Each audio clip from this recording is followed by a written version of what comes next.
El 2 de agosto de 1905, hijo de Francisco Jiménez, jornalero, y Francisca Ezpeleta, contrajo matrimonio con Emilia, con quien tuvo 2 hijos. Esteban se implicó en la política local como tesorero, según ciertas fuentes. Es posible que fuera este activismo la causa de su denuncia, detención y posterior desaparición.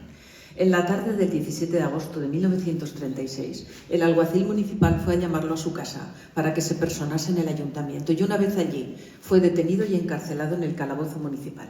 El 21 de agosto se produjo una saca del calabozo de 6 vecinos de Magallón. Conducidos hasta el cementerio de Borja, fueron asesinados e inhumados al día siguiente.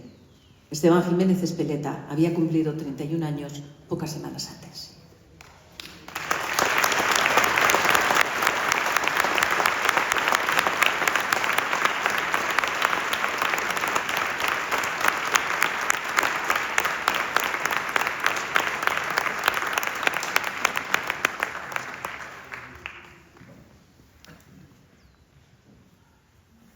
Juan Chueca Sagarra. Recogen sus nietas Pilar Chueca y Rosa Chueca.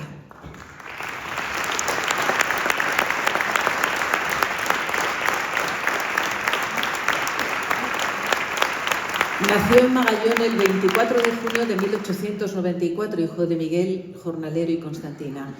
Juan era como su padre jornalero, estaba casado con Eulalia, con quien tuvo 5 hijos. A mediados de agosto de 1936 se le ordenó que se personase en el ayuntamiento, donde fue detenido y llevado al calabozo.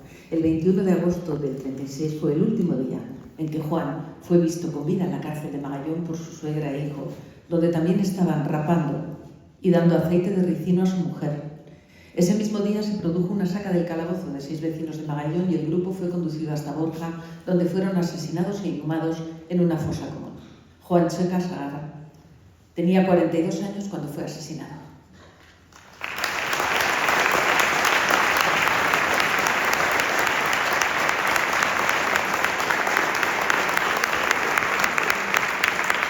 Felipe Gil Gascón. Recogen sus sobrinas, Milagros Gil y Pilar Jimeno.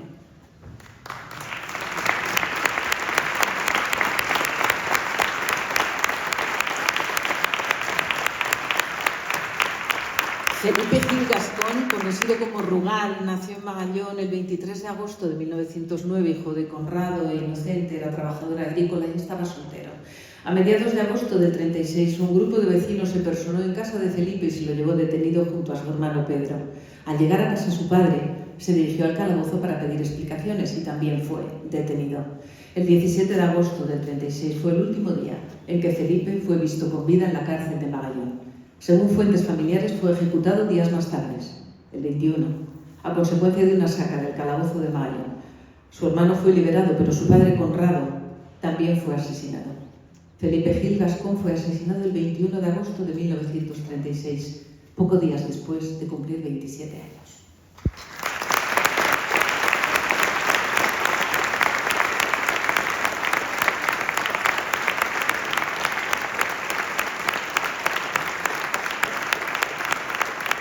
Pedro Peralta Gil. Recoge su nieto Francisco Bosque Peralta. Pedro Peralta nació en Añón de Moncayo el 29 de abril de 1897, hijo de Bartolomé y Cipriana. De profesión albañil, contrajo matrimonio con Carmen, con quien tuvo 4 hijos. Pedro se implicó en la política local, según fuentes de la sección local del PSOE, como tesorero en el 36. Es posible que por este activismo se produjera la denuncia, detención y desaparición. Añón de Moncayo, al igual que Magallón, quedó en la zona controlada por los sublevados desde los inicios de la rebelión militar en julio de 1936. La detención de Pedro se llevó a cabo el 11 de agosto del 36, cuando la Guardia Civil y la Falange fueron a detenerlo en su casa y posteriormente encarcelarlo. Fue ejecutado en Borja el mismo día de su detención. Pedro Peralta Gil fue asesinado a los 39 años.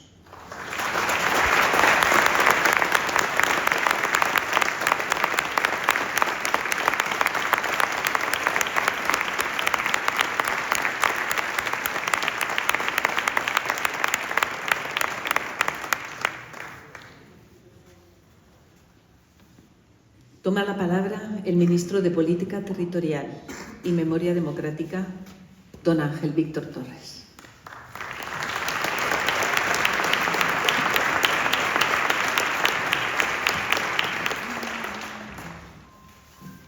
alcalde Magallón, gracias por la hospitalidad. Ministra de Educación, Formación Profesional y Deportes, querida Pilar. Delegado del Gobierno de España en Aragón, Secretario de Estado de Memoria Democrática, comisionada, resto de autoridades presentes,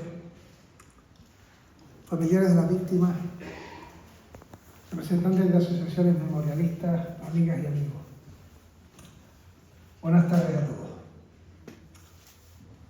Nos robaron su vida, pero también nos robaron su muerte. Esta frase que hiela la sangre la pronunció la sobrina de una víctima que aún espera encontrar los restos de su tío en las criptas del Valle de Cuelgamuros, antes Valle de los Caídos.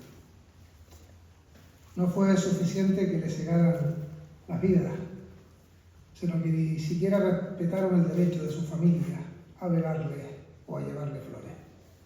Fue una auténtica vileza. Nuestro deber, aunque sabemos que no es suficiente, es reparar aquel daño. El diccionario de la Real Academia Española de la Lengua define la reparación en su segunda acepción como un desagravio, una satisfacción completa de una ofensa, de un daño o de una injuria.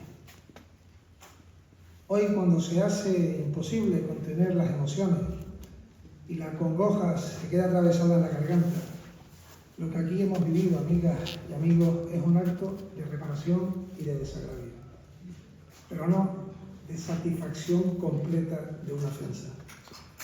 Y no es completa porque no existe la reparación absoluta para lo que sufrieron las víctimas y sus familias, para lo que han soportado ustedes durante décadas. No hay reparación completa para la muerte violenta y la desaparición de un ser querido, ni para el posterior traslado de sus restos a Cuelgamuros sin informar a los familiares. En algunos casos llevaron flores durante años a una tumba que estaba vacía. No hay reparación posible para el dolor, la incertidumbre y el vacío que han sentido. Pero aún consciente de ello, la vocación del Gobierno de España es localizar hasta el último cuerpo y entregar los restos al mayor número de familiares posible. Gracias, doctor Echeverría, por sus palabras.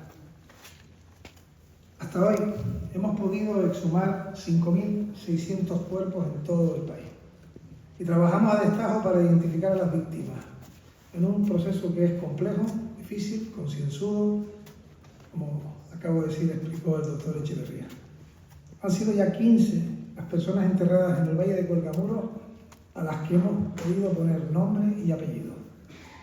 Y es todo un honor. Nuestro empeño en aliviar el daño, aunque solo sea en una parte, pero también para hacer justicia, es, junto con ello, intentar que aflore la verdad. Porque solo la verdad, y aquí lo han dicho quienes han tomado la palabra, solo la verdad nos puede garantizar la no repetición. Solo la verdad nos carga de razones para iluminar nuestro futuro como país. He leído estos días, y lo hemos escuchado hoy también, frases sobre este acto que lo describen como el final de una larga travesía. Por fin se cierra el círculo, he escuchado. Vuelven a casa, han dicho algunos que han hablado hoy. Y sí, esta es sin duda la penúltima parada de un camino pavimentado de dificultades. Y digo penúltima porque todavía nos queda trabajo por hacer. Nos queda transmitir a la juventud que hoy también está aquí lo que entonces pasó. Que actos como este sirvan para que las generaciones actuales, los más jóvenes, conozcan quiénes fueron las personas que hoy homenajeamos aquí, sus historias, por qué lucharon, cómo fueron sus vidas, sus sacrificios y cómo arrancaron a todos ellos sus vidas y a sus familias por defender la legalidad democrática. Deben saber que Esteban, Felipe, Juan y Pedro, así como las otras 13 víctimas que aún no hemos podido identificar, no habían cometido ningún delito, ninguno. Que miles de personas fueron torturadas, asesinadas y arrojadas a fosos, a pozos, fosas, pozos, cunetas, o sufrieron represalias y exilios. Y sus familias fueron apartadas y señaladas. A ellas les debemos justicia y reconocimiento, porque toda la sociedad está en deuda con ellos y con ellas. Su sacrificio y el de quienes le siguieron, sus hijos y sus nietos y sus bisnietos y bisnietas, han construido este país que hoy es maduro y ha avanzado en el país y sociedad que hoy disfrutamos. Por eso lo queremos celebrar con la conmemoración de los 50 años de libertad. Celebrar la democracia y no permitir que nadie nos la arrebate o pretenda reescribir nuestra historia. Y nadie nos va a desviar en ese objetivo. Puedo decirles sin temor a equivocarme que haber podido comunicar personalmente a familias, a ustedes, el hallazgo de sus seres queridos hace que todo valga la pena. Le dije al nieto de Pedro Peralta, Fran, que había recogido los restos de su abuelo, que recuperar el cuerpo de un ser querido debía de ser una sensación agridulce, porque se mezcla la alegría del reencuentro con la constatación de un hecho fatídico y doloroso. Él me contestó en aquella emocionante conversación algo que no olvido. Me dijo que el poder saber dónde están los restos de un familiar cercano y poder ir a rezarle o ayudarle a lo que uno entienda o quiera hacer es importante, independientemente de la ideología o de la religión que uno pueda tener.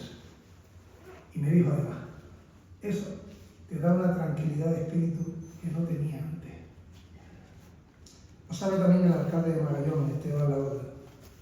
Quiero agradecerte, alcalde, el enorme cariño con el que nos ha acogido hoy.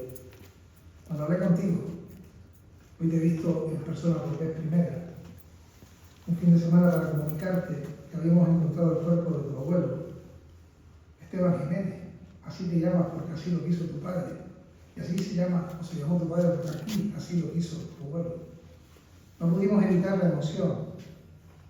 Y ambos coincidimos en que más allá de los colores políticos, esto es una cuestión de humanidad. Y es ahí, en ese cruce de caminos, donde todas y todos nos debemos encontrar. Emotiva fue la llamada con la nieta de Juan Chueca, Pilar. Su padre había fallecido semanas antes y había muerto con la pena de no haber podido enterrar a su progenitor. No pudimos llegar a tiempo. Por eso digo que esta es una carrera contra el reloj. El tiempo pasa mientras escuchamos el repique de las campanas. Los hijos van desapareciendo. Eso es ley de vida. Esa espina clavada en el corazón es una carga que nadie tendría que soportar. ¿Y qué decirte a ti, Pilar Jimeno?